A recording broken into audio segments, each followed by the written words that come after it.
music is all I think about. From the moment I wake up in the morning to the moment I fall asleep at night, I was born to play. Hey everyone, Mr. DPB here bringing you guys another review, and in today's video I'm going to be talking about Soul, Pixar's newest movie directed by Pete Docter, who also gave us films like Monsters, Inc., Up, and Inside Out. So this is definitely one of Pixar's best directors who's given us some of their most mature movies with some of their most adult and deeper themes, and so because of that I was really looking forward to seeing this movie. So let's talk about Soul. Soul follows a middle school band teacher whose life hasn't quite gone the way he's wanted it to. He aspires to be a jazz musician, but after a near-death experience, he finds himself stuck in the afterlife, where he must help an unborn soul on a journey to discover the true meaning of life. So like I said, heading into this film, I think Pete Docter has given us some of the best Pixar films in existence. Monsters, Inc. is extremely high up there, probably in my top 5. Up, I've always loved. I don't love it quite as much as everybody else does, but I think the movie has a great emotional core, and it's just a very fun and enjoyable film. And then Inside Out, I think, is quite possibly Pixar's most creative movie since the original Toy Story. That movie just had some really interesting concepts and a lot of deep meaning. And from the trailers, I was expecting the exact same thing from this movie. It looked like it was going to be dealing with topics that were pretty adult and deep, and that's exactly what this film was. I think this is probably Pixar's most adult film, to be completely honest. If you're just talking about the concepts and that stuff. I actually don't see kids enjoying this movie as much as other Pixar films. It's certainly not as lighthearted, I guess you could say. It's not that it's a dark movie or anything, it's still a kids movie. It's just that it deals with some really deep concepts that I don't exactly see most kids understanding. But I don't think that's an issue, to be completely honest. I still think this was a fantastic movie despite that, and I enjoyed the heck out of this movie. As far as pros go, right off the bat, like I said, this is one of Pixar's most mature movies. It has some very deep themes that, you know, you have to really think about. It's a very existential film, which is something I was sort of expecting going into it, and not even just from, like, you know, a story standpoint, even just the visuals and stuff. There was some stuff here I thought was very interesting. The way they depicted the great after, whatever they call it, like as far as when you actually die and then go to heaven or whatever you would, you know, believe in. The way they, you know, interpret that, like this big white light, which is, I guess, a normal thing, and then people kind of moving towards it. There was something very grandiose and just, I don't know, interesting about it. It was very, like, cool to see that from a Pixar movie. The themes and stuff, it was very interesting. Another pro that I think is just a thing for every Pixar movie at this point is the animation. This is such an amazing looking movie.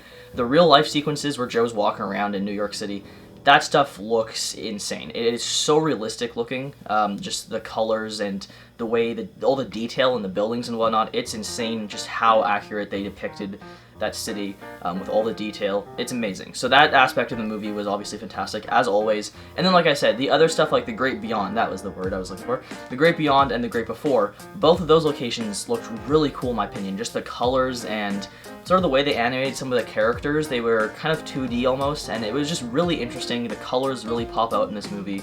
It's a very vibrant and eye-catching movie, so just another great Pixar movie in that sense. Voice acting here was fantastic across the whole cast. I think Jamie Foxx was great in the lead role, and the character he plays, Joe, is quite possibly one of Pixar's best protagonists. I think this is a very deep, and well, I've already said that, but it's a very deep and personal story for the character, and, you know, it just deals with the concepts of life. You know, he's a band teacher, and he doesn't really want to be that. He's wanted to be a jazz musician all of his life, and so seeing him strive for that goal, and just the way the movie goes over the course of it, it's really interesting because he's somebody who hasn't quite enjoyed life the way he would like to, and, you know, once he's, you know, nearly dead or whatever, and he's kind of in the great before, and he has to help this, like, lost soul basically find her meaning of life. It's interesting because you're kind of getting his perspective on what makes life great when he's somebody who, at this point in life, hasn't quite achieved what he's wanted to, and he's understanding what really matters most in life, enjoying the little things and whatnot, which was one of this film's really big themes and kind of the message, I would say,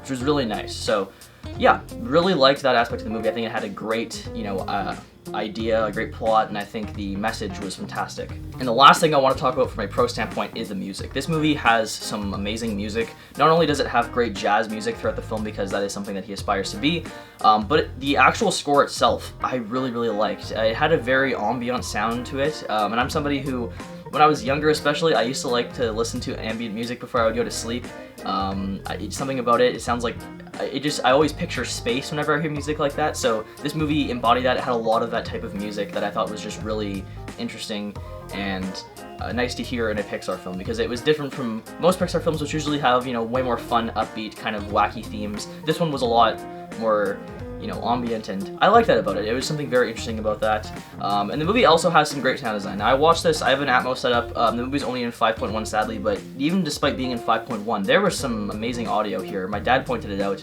that he thought it sounded really good. You know, it used the soundstage quite well. In particular, there was one scene where a character kind of went downstairs and you heard them talking downstairs, and just from my setup, it sounded like it was coming from the floor. Like, it sounded like it was coming from below the soundstage, which was really cool. I've never experienced something like that with my sound system before, so that was a really interesting just sound design, I guess you could say. And yeah, overall, the movie as a whole, from a technical standpoint, from a thematic standpoint, is phenomenal. Now let's get on to the cons. I really don't have that many, to be honest. I only have two, and they're not major ones whatsoever. The first thing is just that there were some characters I found to be a little bit annoying that are definitely more kid-like. There's this one guy who kind of spins this sign around, and he got on my nerves a little bit, not like a whole bunch. I didn't really care that much. And it kind of just tied into my other problem, which is the humor. I didn't think this was the funniest Pixar film, to be completely honest. There was some stuff I really liked here. There was one joke about the Knicks that I thought was pretty funny. And otherwise, though, like the humor, it was pretty hit or miss. I still think there's far funnier Pixar films out there. But it wasn't like the entire movie was just constantly failing at its jokes. There was still a lot of good humor here. It just wasn't as funny as some other Pixar films. Most of the humor I did like here was kind of certain lines that I don't think kids will like as much, but things I just found kind of funny that characters would say. Is it H-E double hockey sticks? Hell? Quiet coyotes! Don't worry, you can't crush a soul here. That's what life on Earth is for. And yeah, so overall, an excellent movie. Those are really the only two issues I have, and they're so minor that they just really don't matter. Now, this movie isn't quite a 10 for me, despite the fact that I really don't have any big issues with it, but I still think it's a great movie. I've heard a lot of buzz about this film possibly, you know, being a Best Picture contender, and I think it definitely will be, because 2020 as a year has been pretty dead for movies. There's still films I've seen that I've loved, but overall, it's been a pretty damn quiet year. And I know that the Oscars are extending to, I think, like May or something like that, so there's still gonna be more movies that will you know, be up for grabs, but I don't think many movies are going to be in theaters by May. I think we're going to see some more delays and stuff. So I think if they stick with that date, I think Soul quite possibly could win the Oscars. I think it has a good shot. You know, there's been other Pixar films in the past to get nominated, like Up and Toy Story 3, so I think this one will.